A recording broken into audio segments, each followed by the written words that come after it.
Film producer Scott Budnick took a break from Hollywood to focus on criminal justice reform. He is the founder of the Anti-Recidivism Coalition and recently launched a new production company with a like-minded focus.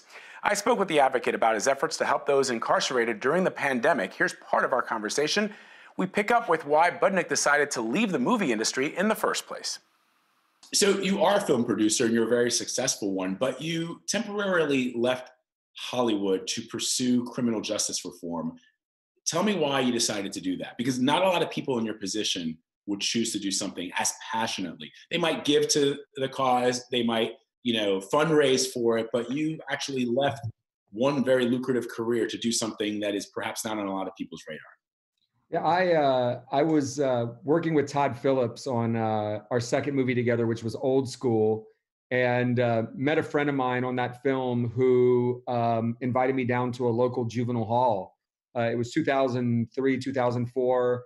Went down there for a creative writing class, didn't know what to expect, walked into a jail, and first thing I see is a 9-year-old handcuffed being escorted. And we end up going into the unit where the class was, and I sat down at a table with 14, 15, 16-year-olds facing life sentences in prison. And I turned to the kid next to me and asked him, how was his day? How's he doing? And he said it was a rough week. He just got sentenced to 300 years to life in prison, which obviously shocked my conscience. And when I asked him what happened, he said, I was standing next to my friend who shot the victim in the rear end. The victim was in and out of the hospital in a day. And because I stood next to the guy with the gun, I'm going to prison for 300 years to life. And it shocked me. And I just realized in that moment that if this was my kid, he'd be out on bail. He wouldn't be sitting in the jail because we could afford to pay for him to get out.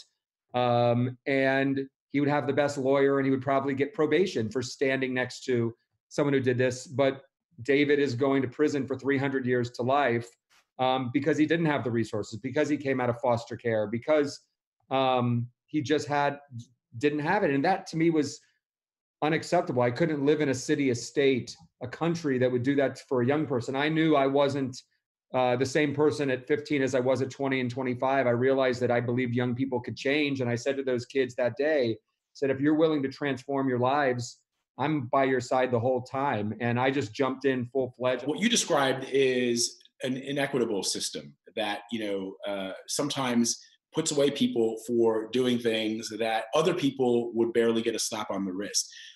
So was that your first exposure to that sort of reality that a lot of Black and brown people are familiar with, but that perhaps a lot of Americans overall may not be aware of?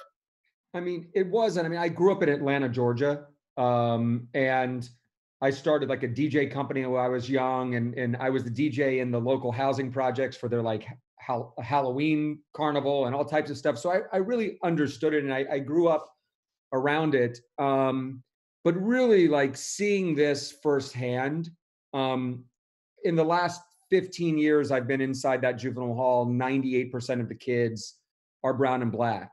But the interesting thing is when you sit down with them as human beings, as kids, and the facade goes away and you don't see the tattoos and you just talk to them, it's like talking to my teenager, right? There's really no difference. And knowing that 95% of these folks who are going into the system are one day going to be our neighbors or one day going to come home, how do we not invest in their betterment? Now, during the pandemic, how are you addressing, first of all, what is the pandemic? How is it affecting what you're trying to do? And what are you seeing specifically happening across this country within prisons because of the pandemic?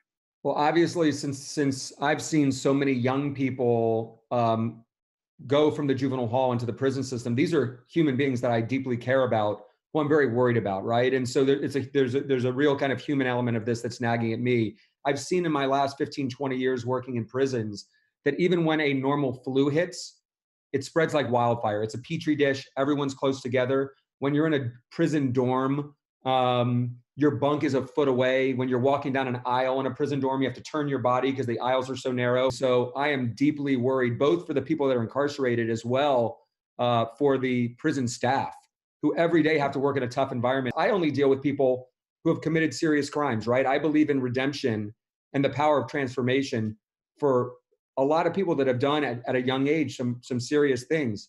But I care about them as well. I don't think this should be a death sentence for anybody. And I think we need to do smart things to reduce the prison population in ways that don't compromise public safety.